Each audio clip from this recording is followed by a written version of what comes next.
Vas, thank you for joining us here today. So you're going on almost 100 days now as being CEO, but you've been in Novartis for 13 years.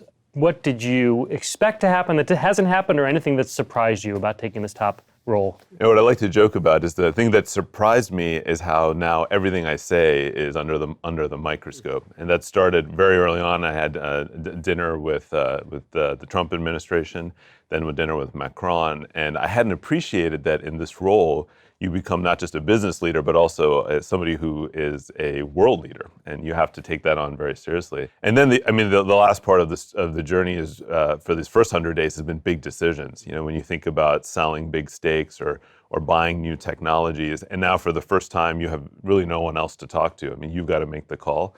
That's definitely a new experience as well, but I'm totally energized by it, I have to say. What's that process like?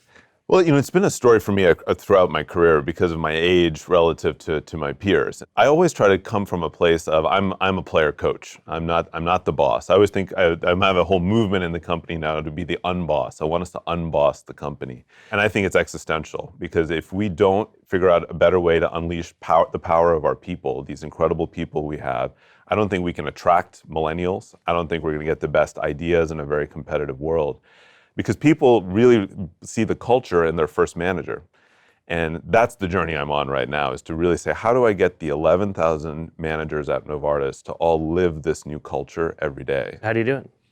Yeah, it starts with a lot of communication. But I think the biggest connection I have to make for every leader in the company is that you're going to get great performance by embracing a servant leadership mindset and actually really empowering your people.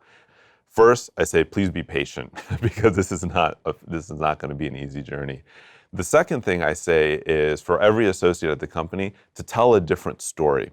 So cultures are built on stories. Cultures are built on the way we talk about our company and talk to one another. So if everyone can tell the story of the future rather than the story of the past, the culture starts to change. And I really, really believe that. The third thing I do is I tell everyone to fix one thing. Everybody can fix one thing, down to our sales rep in a far out place. They can change one behavior. And if everyone in 120,000 people starts to fix one thing, you start to see a movement happen. One of the points that you've made is that you don't just want to change how the company operates, but you think that you need to regain the trust of the world. Why use the word regain? Where do you think the pharma industry is and where it needs to be? You know, when you look back again at history, in 1980s, early 90s, this was one of the most respected industries in the world. And this was the industry that brought forward the vaccines that now enable hundreds of millions, if not billions of children to be able to live a disease-free childhood. All of the breakthroughs that transformed cardiovascular disease, neuroscience, ophthalmology came from this industry. Somewhere along the way, we lost our connection to our role in society. Now, when I think about where we are, we have to regain this trust with society. It's all about give and take. We have to be able to be part of the solution. If we just think as an industry we can just keep the status quo, I think we're not going to be successful. So what does that mean concretely? That means from a pricing standpoint, we have to price our medicines in a way that's reflective of the value they create. And we have to be comfortable with the fact that if our medicines aren't creating enough value for society, then people aren't going to want to pay for them. I think second, we have to really think about access. So how do you give access to people in communities where we work, but also in the poorest communities in the world? So we can no longer live in a world where we bring breakthrough innovation to some parts of the world, and in many other parts of the world don't receive that innovation for 20 years. And then I think the third thing is going to be taking bold action in certain areas where there's a big global health crisis. One of the things I was most excited about as somebody who worked in Africa and really worked on malaria control and HIV control before leaving medicine, is we committed this week to spending $100 million to develop new malaria medicines that are critical for getting malaria under control. So how do you manage that, though, with investors expecting those returns? You're in a business that it costs, on average, $2 billion to bring a drug to market these days. The ROI is very difficult. One of the things I always tell our leaders is we can't live in a world where we operate in poles, right? It's got to be the and statement, not the or statement. So it's the short and the long term. It's not the short or the long term. And it's our job as leaders to balance those things out so that we, for all of our stakeholders, and I believe in a multi-stakeholder model. You've talked about the need to bring in new talent, especially digital talent. How do you make sure that you're bringing in the right people? What makes someone question whether they should be at Novartis? It's a tough sell for many people, but the number one thing we have going for us is our purpose. You can work at a company where people who are going blind can suddenly see their grandchildren again. That's a kind of purpose that's pretty extraordinary. So you can go to a data scientist and say, look, yes, we're not as advanced as Google or Microsoft in AI. We don't have the great platforms. What I can promise you is if you come, you will be working on some of humanity's greatest health challenges. And if you could have an impact on that, wouldn't that be something extraordinary? And those are the people anyway we want to come. And if that's why they come, then so be it. I'd love to talk about your career path for a little bit. You are a physician. You were a consultant at McKinsey. You've headed up a R&D organization, and now you're the CEO. It's a very unusual career progression. How have you made those decisions of when to totally pivot on what you've been doing into something else? You know, I developed in medical school and actually even before medical school a deep passion for public health. I'd spent time in Africa working on malaria control and HIV as well as in TB in Peru.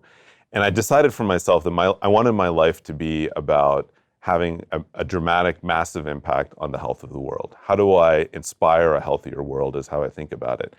And then at each decision point, I kept asking myself, what would be the thing that would help me have that impact? You know, when I first left medicine to go to McKinsey, it wasn't because I wanted to be a McKinsey consultant per se, but it was a place I could learn a lot to hopefully have a better impact. One example of a contrarian career move I made, I was at Novartis Pharmaceuticals, kind of the heart of the company, and I went to our smallest unprofitable division, Novartis Vaccines. Why? I'm a public health physician. Vaccines reach hundreds and hundreds of millions of children. And if I could develop more vaccines and we could impact and all those children, that would be something extraordinary. So I made a plunge. It was definitely a rough ride at the start. But in the end, we developed vaccines that mean no child in the world has to die from meningitis again, as those vaccines are made available. So that's the lens I've taken, and I've been also very fortunate to have great mentors and great people to support me. What did your mentor say when you said you were going to go run a vaccine division that was not very sexy within the company? It was interesting. I have to say, many of the layers in the organization, the traditional layers of advice, human resources, all told me this was a career killer. But I have to say, at the time, our now chairman and then soon-to-be vaccines head at the time, Jörg Reinhardt, said this was the absolute right thing to do. And even the CEO and chairman, because I was viewed as a talent in the company, he said, where are you passionate? What are you passionate about? Just do that. Don't worry about the titles and where you are in the hierarchy and all what the people say. You know, just do what you're passionate about. It was the best advice that I could have been given. Is that the same advice you give people? Same advice I give people. Follow your passion, and the rest will take care of itself. I mean, we haven't talked about it yet, but I'm obsessed with leadership books, and I love figuring out how to lead teams and lead organizations, and that was the recipe for me. I think for everybody, they have to find their own course. What's your favorite leadership book? My favorite leadership book is the Tao Te Ching. So in 700 BC, Lao Tzu was a Chinese government official, and he wrote this very simple book. And if you read this book, it still has all of the things you'll find in any number of business books that you'll read today. He had all of the insights. It's such an interesting thing to me that even then we knew that leadership was about, he talks about servant leadership, talks about you have to think about a bigger purpose. I mean, all of the things we talk about were even understood then. This challenge is how to apply them. It's not knowing what they are. So that's my favorite leadership book. And the nice thing is it's really thin, and you can fit it in your bag and keep it with you.